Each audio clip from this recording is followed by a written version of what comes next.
Hello, welcome to RajaReads. I'm Masood Raja, and on this channel I introduce you to books from different parts of the world.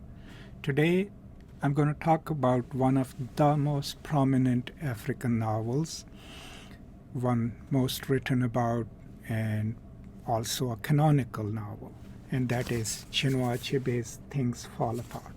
Things Fall Apart. So now I already have a whole playlist on this novel on my other channel, which you can watch in your own time, but on this channel I thought I should at least introduce the book, right? Now Chinua Achebe, as you all already probably know, was from Nigeria, but lived most of his life in the United States where he taught fiction and creative writing. And Things Fall Apart was his first major novel, which was published in 1958. Plot-wise, the novel tells the story of Okonoko, the main character in the novel, in what used to be the Igbo land in Nigeria. So we follow the life of Okonoko from the beginning of the novel till the end of it. But as we read Okonoko's story, we are also learning about the Igbo customs and traditions, birth, marriage, death ceremonies, their customs of law, and how justice was dispensed. So in a way then, as we read Okonoko's story, we are also imperceptibly sometimes being educated about different customs and practices of Igbo culture and the native religion that the people followed. So in that sense, this is a wonderful novel that can not just give us a good story, but also tell us the story of a particular group of villages, 10 villages, which belong to this one clan that Okonoko comes from.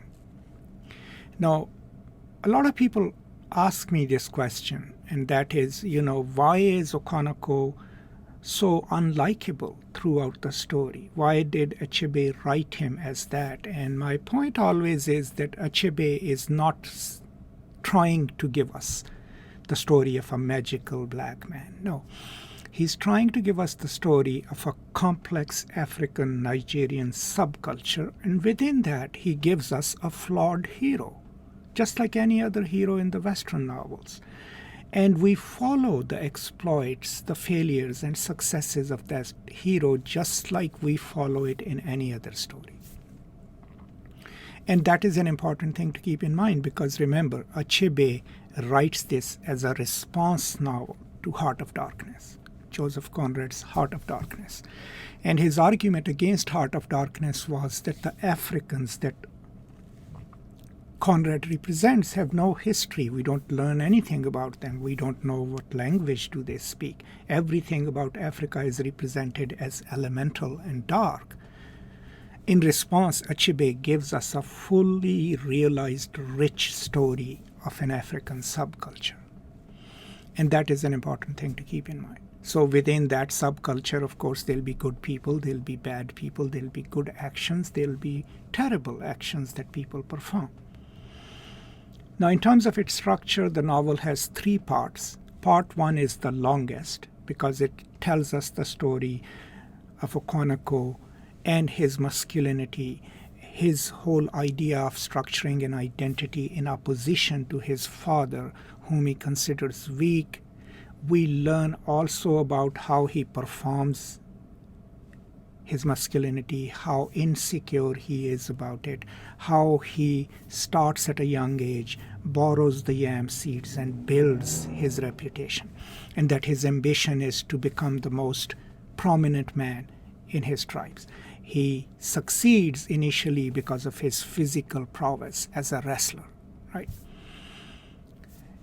And then by the end of part 1, we reach a point where Okonoko has made a mistake, accidentally shot a clansman, and that is when he's banished from the tribe, right? And he goes to the clan of his mother, exiled there for 7 years.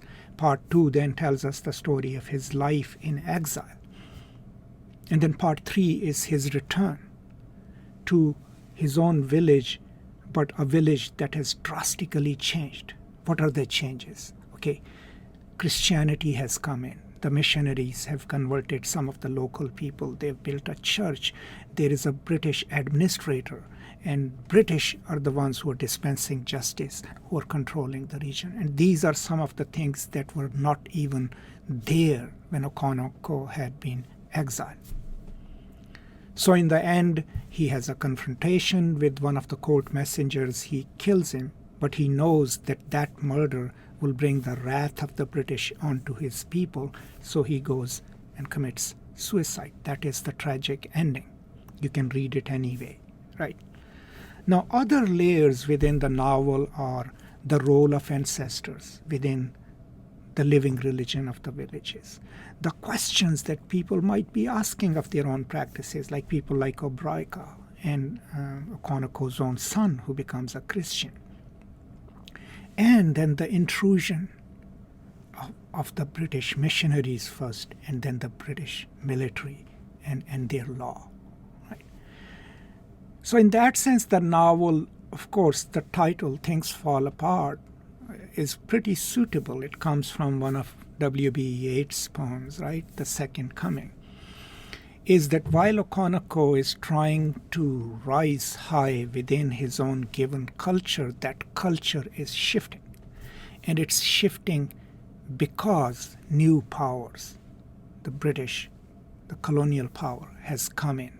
And they are establishing new forms of laws, new forms of rules within which the older structures have started crumbling, have started to become dismantled.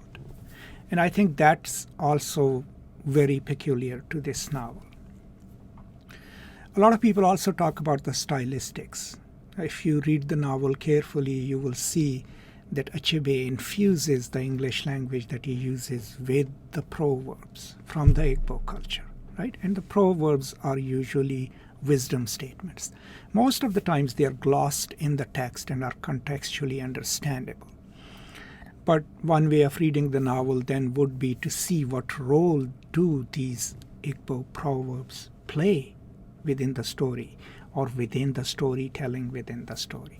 You could also read about the system of justice, that chapter where the spirits of the ancestors come out, which are being performed by clan elders, and how do they dispense justice.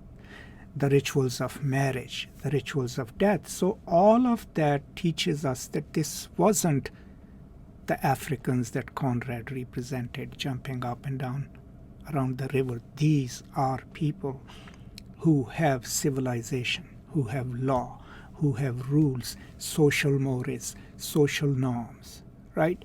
And that defies the usual representations of Africans by colonizers and even by colonial writers. And that's one job that the novel, accomplishes in a great way.